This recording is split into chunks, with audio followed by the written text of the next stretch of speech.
Insurance और हमारा लंबा रिश्ता है, और कैसे ना हो। अगर आप मेरी तरह हैं तो चांसेस आर कि आपके नाम का पहला इन्वेस्टमेंट आपके पेरेंट्स ने एक LIC पॉलिसी में किया था।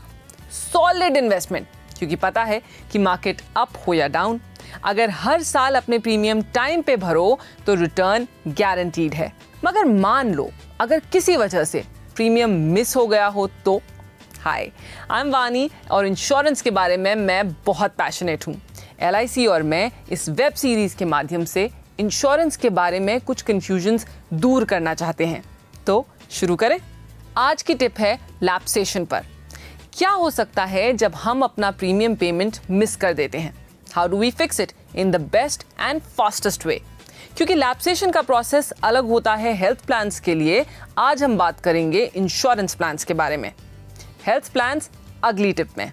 सबसे पहले ये समझना जरूरी है कि LIC से ज्यादा कोई भी नहीं जानता कि लाइफ में मुश्किलें बोलकर नहीं आती, इसलिए पेमेंट्स मिस होना उनके लिए कोई नई बात नहीं है। हर सिचुएशन का सोल्यूशन होता है और लीगली आपके पास 2 साल हैं अपनी पॉलिसी को रिवाइव करने के लिए। यस, 2 साल। इसका मतलब ये है कि अगर किसी वजह से आपके प्रीमियम्स मिस हो जाते हैं तो 2 साल के अंदर अंदर आप पेनल्टीज और पेंडिंग प्रीमियम्स पे करके अपनी पॉलिसी को फिर से स्टार्ट या रिवाइव कर सकते हैं, वो भी सारे बेनिफिट्स के साथ, मानो जैसे कुछ हुआ ही ना हो, बिल्कुल किसी पुरानी दोस्ती की तरह। अब आते हैं पेपर वर्क पे। अगर प्रीमियम मिस करके 1 महीना भी नहीं हुआ है तो no paper work and no penalty, because पहला महीना ग्रेस पीरियड मानते हैं, जहां no penalty and no paper work. 6 महीने तक भी कोई पेपर वर्क नहीं लगता, मगर 6 महीने से ज्यादा हो गया है तो भाई थोड़ा सा पेपर वर्क तो करना पड़ेगा ना। लॉजिक काफी सिंपल है। मान लो मैं अपनी किसी बहुत अच्छी दोस्त के साथ 1 हफ्ते के लिए बात नहीं करती, कोई बड़ी बात नहीं, मगर अगर मैं बहुत दिनों तक उससे बात ना करूं तो she'll get worried about me, right? And जब हमारी बात होगी तो जाहिर सी बात है वो मुझसे मेरा हालचाल तो पूछेगी, है ना? इंश्योरेंस कंपनीज का हालचाल पूछने का तरीका है पेपर वर्क। अगर 6 महीने से ऊपर हुआ है पेमेंट मिस करके तो एक डिक्लेरेशन ऑफ गुड हेल्थ यानी अच्छी हेल्थ का सर्टिफिकेट देना होता है। छोटा सा फॉर्म होता है बस। अगर आपकी पॉलिसी 5 साल से ज्यादा पुरानी है तो 1 साल तक कोई पेपर वर्क नहीं। इनफैक्ट मेडिकल की भी जरूरत तभी होती है जब आपका इंश्योरेंस कवर बड़ा हो या फिर आप मेडिकल चेकअप के एज ब्रैकेट में आते हों। और अब आते हैं पेनल्टीज पर। जैसे जैसे टाइम बढ़ता जाता है पेनल्टीज भी बढ़ती हैं। मुझे पता है ये बात थोड़ी सी पिन जरूर करती है, लेकिन ये भी मानना पड़ेगा कि इंश्योरेंस बाकी इन्वेस्टमेंट्स के मुकाबले काफ़ी ज़्यादा फॉरगिविंग है।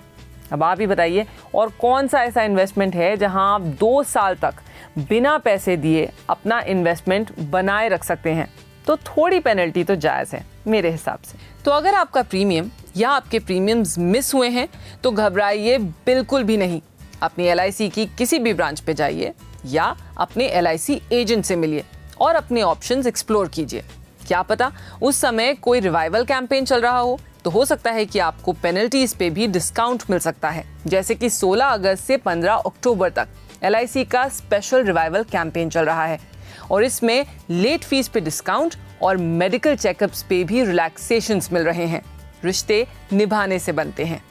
इंश्योरेंस से हमारा जिंदगी भर का रिश्ता होता है, तो इम्पॉर्टेंट है कि हम थोड़ा सा टाइम निकालें उसे कुछ बेहतर समझने के लिए। इस हफ्ते आपके 2 मिनटों के लिए बहुत बहुत शुक्रिया मेरी और LIC की ओर से। हमारा show life insurance made easy हर हफ्ते आपके लिए हाजिर है। तो अगले हफ्ते हम 2 मिनट में बात करेंगे कैंसर कवर पॉलिसी पर।